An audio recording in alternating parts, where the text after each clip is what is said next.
নমস্কার, সবাই কেমন আছেন? আশা করছি সবাই অনেক ভালো আছেন আর আমরাও ভালো আছি।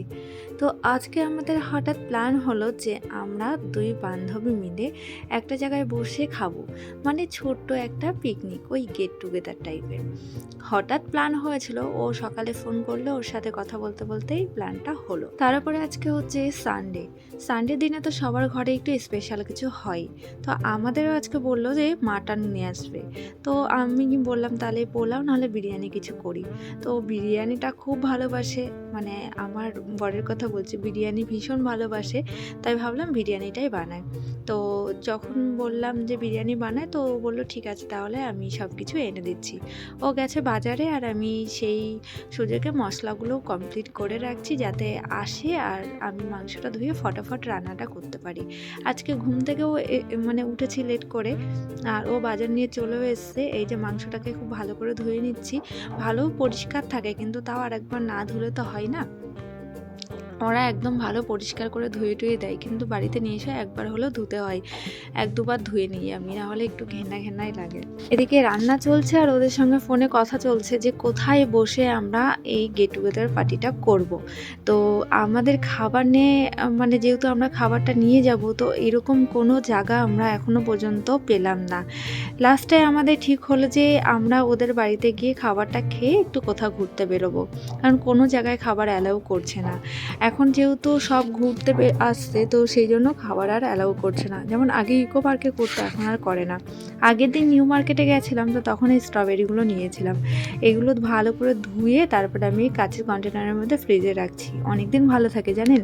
এইভাবে রেখে দিয়ে একটা একটা করে রোজ খেলেও কাজে দেয়। আর এদিকে আমার মাটনটা বসানো হয়ে গেছে, আমি ভাতটাও বসিয়ে দিয়েছি। মাটনটা আমি প্রেসার কুকারে বসিয়েছি কষিয়ে দিয়ে। আর এর মধ্যে ভিডিও করা হয়নি, কারণ আমাদের এই ফোনে কথা চলছিল যে কোথায় যাব এই নিয়ে আর ভিডিও করা হয়নি। এদিকে ভাত বসিয়ে দিয়ে তারপরে আমি সব মশলাগুলো আমি বার করে নিলাম, যা যা আর কি বিরিয়ানিতে দেব। আজকে একটু ফ্রুট কালার দেবো। ফ্রুট কালারটা আমি দিই না, খুব কমই দিই। আজকে ভাবছি একটু এই কেশর দুধের মধ্যে একটু কালারটা দিই, যাতে বিরিয়ানির কালারটা সুন্দর আসে।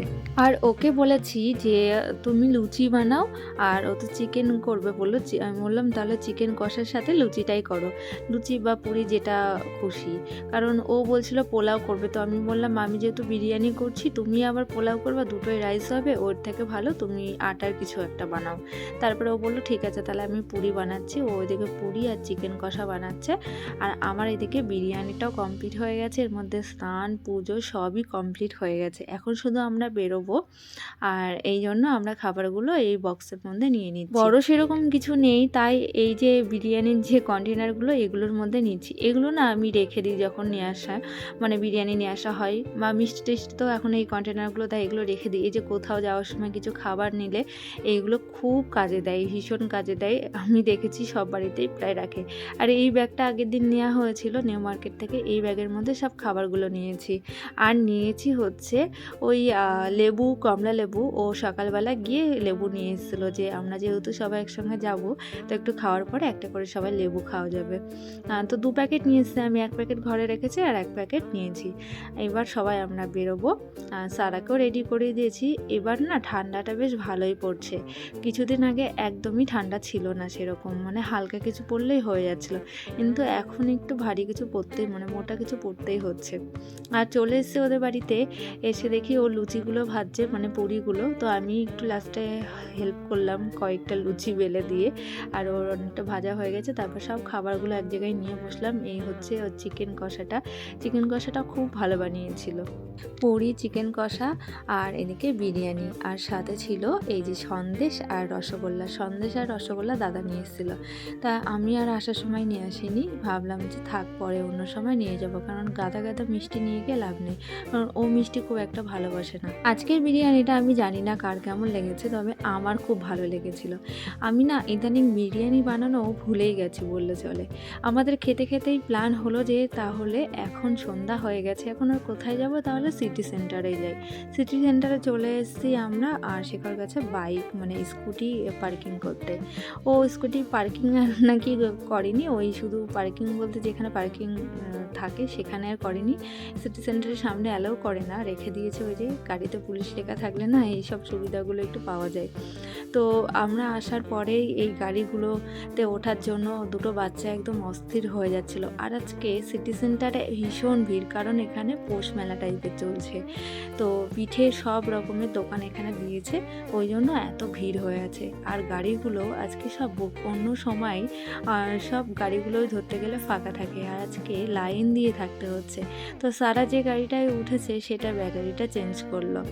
এখানে এসে আমরা শুধু ওদের মানে গাড়িটা চালিয়েছে ওটাই দেখেছি, আর একটু মলটা ঘুরেছি। সিটি সেন্টার মলটা অনেকটা বড়, পুরোটা মানে ঘোরা মানে সব সময় সম্ভব হয় না, এক এক সময় আসি একটা দিক ঘুরি। আর এরা গাড়িটা চালাচ্ছে, ঘুরছে, এটা দেখেই আমাদের আনন্দ আর কি। আমাদের জীবনটা ভীষণ পরিবর্তনশীল। একটা সময় মনে হতো যে এইরকম কিছু আমরা করি, আর এখন আমাদের বাচ্চা এই জিনিসগুলো চড়ছে, এটা দেখেই ভীষণ আনন্দ লাগছে। এমন মনে হচ্ছে যেন আমি গাড়িটা চালাচ্ছি। সত্যি কখনো কখনো ভাবি যে সত্যি নিজে কত চেঞ্জ হয়ে গেছি। নিজেকে মনে হয় যেন অনেক মানে চেঞ্জ হয়ে গেছি। অন্যকে কি বলবে সেটা তো পরের কথাই। নিজে অনেক চেঞ্জ হয়ে গেছে, এখন যেন ওর আনন্দটাই নিজের আনন্দ হয়ে দাঁড়ায়। ম্যাক্স থেকে ওই বেলুন বানিয়ে মানে অফারগুলো আর কি অ্যাডভার্টাইজ দিচ্ছিল। তো সব বাচ্চাদের হাতে একটা একটা করে বেলুন দিয়ে দিয়েছিল, আর হয়তো বেলুন পেয়ে খুব খুশি। সারা বেলুন খুব ভালোবাসে, কিন্তু আবার ভয়ও পায় ফেটে যাওয়ার। আর আমরা এখন যাচ্ছি উপরে, তো উপরের দিকে যাচ্ছি। আমরা একটু মানে একটা জায়গায় ক্রিকেট খেলা হয়, সেই ক্রিকেট খেলাটা দেখতে না খুব ভালো লাগে, ওই দিকটাই যাচ্ছি। চলুন আপনাদের সঙ্গেও শেয়ার করব। আর এইটা হচ্ছে সেই জায়গা, এত সুন্দর, পুরো ওপেন, মাথার উপরে কিছু নেই, কত উঁচুতে, আর কি সুন্দর এখানে ক্রিকেট খেলাটা হয়। আপনাদের একটু ক্লোজভাবে দেখায়। এই যে বলটা মারছে দেখুন কি সুন্দর, মনে হচ্ছে আমি প্রথমে দেখে মানে একটু হতভম্ব হয়ে গেছিলাম, আরে বলটা কি করে মারছে, ওটা তো স্ক্রিনে ওরকম চলছে। তারপরে বুঝলাম এটা সেন্সার কিছু লাগানো আছে, ওখানে একটা ছিদ্র করা আছে, ওই যে যখন বলটা মারতে আসছে উনি, আর ঠিক ওই সময় করে ওই ছিদ্রটা দিয়ে বলটা এইভাবে আসছে। তো ওনারা খেলা করছিল, আমরা মানে খেলছিল, আমরা দেখছিলাম। তো এটার হচ্ছে টিকিট ছিল 150 টাকা করে।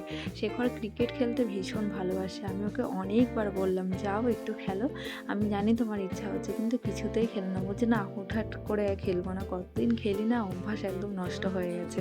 জানেন, বিয়ের আগে যখন মানে আমাদের তো একই জায়গায় বাড়ি, একই পাড়ায়, তো ওরা ভীষণ খেলা করতো। ওদের সব সময় সকালবেলা সারাদিন ক্রিকেট খেলা, আর বিকালবেলা হলো ওই যে ফুটবল খেলা করতো।